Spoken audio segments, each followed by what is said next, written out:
আসসালামু আলাইকুম। আজকে চলে আসলাম একটি ঐতিহাসিক তাফসীরুল কোরআন মাহফিলের প্যান্ডেলে। আর এই প্যান্ডেলে সাউন্ড এবং ডেকোরেশন নিয়ে এসেছে সাবনাজ মাইক সার্ভিস।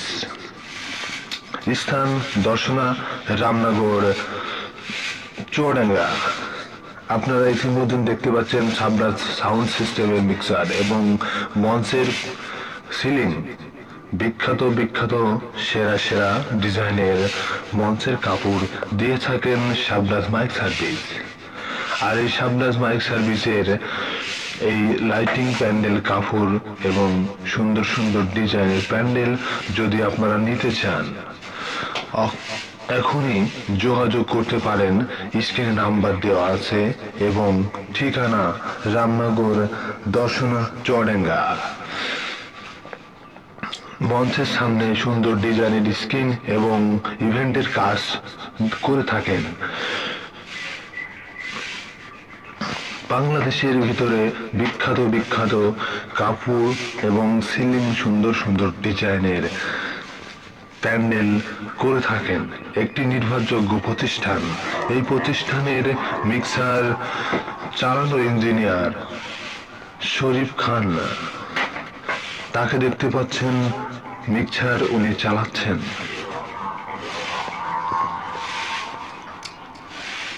হ্যাঁ বন্ধুরা এবং আপনারা যারা এই ভিডিওটা দেখছেন, যদি ভিডিও দেখে ভালো লাগে তা আমার চ্যানেলটি সাবস্ক্রাইব করবেন এবং এই ধরনের প্যান্ডেল অনুষ্ঠানের জন্য যদি মালামাল লাগে তাহলে সরাসরি যোগাযোগ করতে পারবেন এই শাবনাজ মাইক সার্ভিসে। আজকের এই ওয়াজ মাহফিলের প্রধান বক্তা হাসান আল মামুনলাল, দ্বিতীয় বক্তা আবুজার গেফারি। নামাজ শেষ চলে আসছে। আপনারা সবাই উদাত্ত আহ্বান সবার কাছে, আপনারা কেউ আজকের দিনে অন্তত 2 ঘন্টা জন্য কেউ রাস্তাঘাটে থাকবেন না। আজকের দিনে অন্তত জান্নাতের বাগান, আপনারা সবাই এই বাগানে চলে আসবেন। এতক্ষণ ধরে যিনি কথা বললেন তিনি হচ্ছে শাবনাজ মাইক সার্ভিসের মালিক মোহাম্মদ রেজাউল ইসলাম। কিছুক্ষণের মধ্যেই আজকের ওয়াজ মাহফিলে অধিবেশন শুরু হবে। ভলেন্টিয়ার শাহাবুদ্দিন খান। আপনারা দেখতে পাচ্ছেন এই সিলিং এর সৌন্দর্য। সিলিং অনেক সুন্দর, বাংলাদেশের বিখ্যাত বিখ্যাত ডিজাইন এর সিলিং এবং প্যান্ডেল করে থাকেন শাবনাজ মাইক সার্ভিস। তাই আপনাদের বলে যায়, ওয়াজ মাহফিল এবং সমস্ত কাজের এগুলো যেমন এমনি এমনি হতে পারে না, আকাশ জমিন মানুষ এগুলো এমনি এমনি হতে পারে না। নিশ্চয় একজন সৃষ্টিকর্তা, চিল্লা বলেন আছে কি নেই? এবার চিল্লা বলেন আমাদের সৃষ্টিকর্তার নাম কি? সম্মানিত ভাইরা আমার, এতক্ষণ আমি যুক্তি দিয়ে প্রমাণ করলাম স্রষ্টা একজন আছে, রব একজন আছে, আমরা এমনি এমনি হয় নাই। এবার আল্লাহ পাক দলিল দিচ্ছেন, শোনো বান্দা, আমি যে সৃষ্টি করেছি কিভাবে তোমরা শোনো। তোমাদের এক সময় অস্তিত্ব ছিল না। আল্লাহ পাক বলেন, হাল আতা আলাল ইনসানি হিনুম মিনাদ দাহরি লাম ইয়াকুন শাইআম মাযকুরা। আল্লাহ পাক বলছে, তোমাদের তো এমন একটা সময় ছিল তোমরা উল্লেখযোগ্য বিষয়বস্তু হিসাবে পরিগণিত ছিলে না। আমি আল্লাহ পাক কিভাবে তৈরি করলাম শোনো।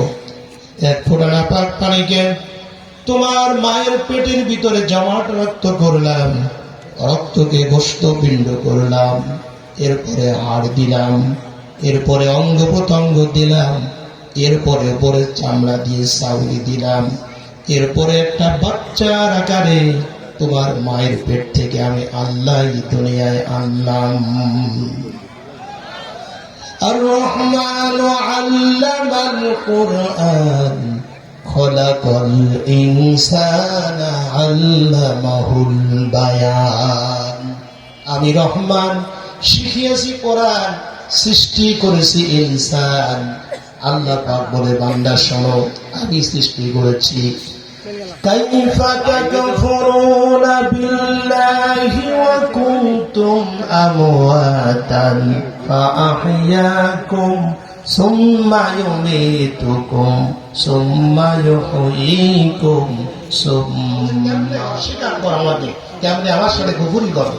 তোমরা ছিলে নিষ্প্রাণ, তোমাদের কোনো অস্তিত্ব ছিল না। আমি আল্লাহ পাক তোমাদেরকে তৈরি করেছি, আবার মৃত্যু করব, আবার কিয়ামতের দিন তোমাদের সকলকে জীবন দান করব। আল্লাহ বলছেন, আমার বন্ধুগণ, আল্লাহ রাব্বুল আলামিন আয়াতের মধ্যে বলছেন আল্লাহ যে স্রষ্টা, এটা শুধু মুখে বললে হবে না, কোরআন দিয়ে আল্লাহ নিজেই যুক্তি দিচ্ছেন, বান্দা আমি সৃষ্টি করেছি তোমাদের। আল্লাহ পাক বলেন, ইয়া আইয়ুহান নাসু উবুদু রাব্বাকুমুল্লাযী খালাকাকুম ওয়াল্লাযীনা মিন ক্বাবলিকুম লাআল্লাকুম তাত্তাকুন।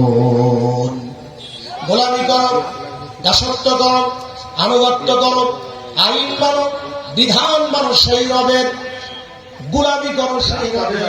আছেন সকলকে ওয়াজ মাহফিল কমিটির পক্ষ থেকে ধন্যবাদ জানাচ্ছি। সেই সাথে যারা আজকে আমাদের মাঠে ওয়াজ শুনতে এসেছেন সকলকে।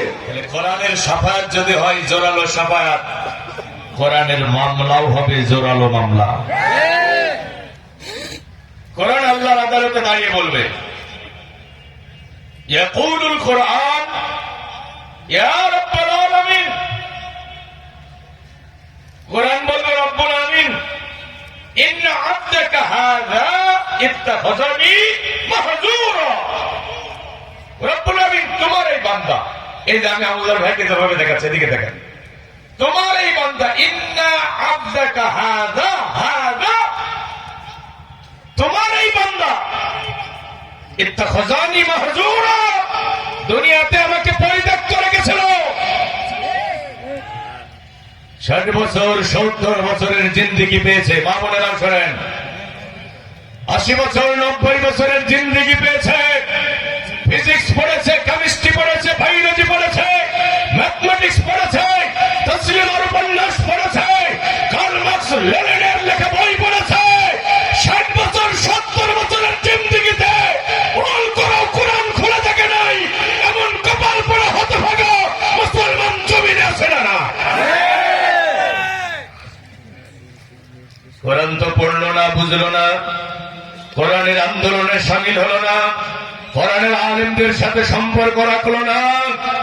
বাড়ির আঙিনায় কোরআনের মাহফিল হয়েছে, ওই মাহফিলও বসে না। এমন 2-4 জন কপাল পড়া আছে না? নাই? আমার জানা মতে আশেপাশে এলাকা থেকে অনেক মানুষ আসছে। এই রামনগর করিমপুর এলাকার অনেক দুর্ভাগা আল্লাহর বান্দা আছে, তারা মাহফিল আসতে পারি। কোরআন আল্লাহর আদালতে দাঁড়িয়ে বলবে, রব্বুল আমিন আমাকে মাজুর অবস্থায় রেখেছিল, পরিত্যক্ত রেখেছিল, আমাকে জিন ভূত তাড়ানোর কিতাব বানিয়েছিল, কিন্তু সকল বিধানের উপরে আমি কোরআনকে বিজয় করার জন্য চেষ্টা করে না। সকল বিধানের উপরে কার বিধান? আওয়াজ দিয়ে বলতে হবে মুসলমান। আমি এখানে কোন রাজনৈতিক দলের এজেন্ট হিসেবে কথা বলতেছি নাই। আমরা যারা দ্বীনের দায়ী, আমাদের কাজ হলো মানুষকে সতর্ক করা।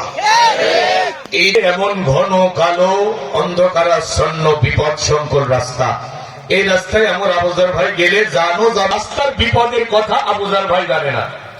তা আমি তো আমার ভাইকে ভালোবাসি, আমি জানি রাস্তার বিপদ।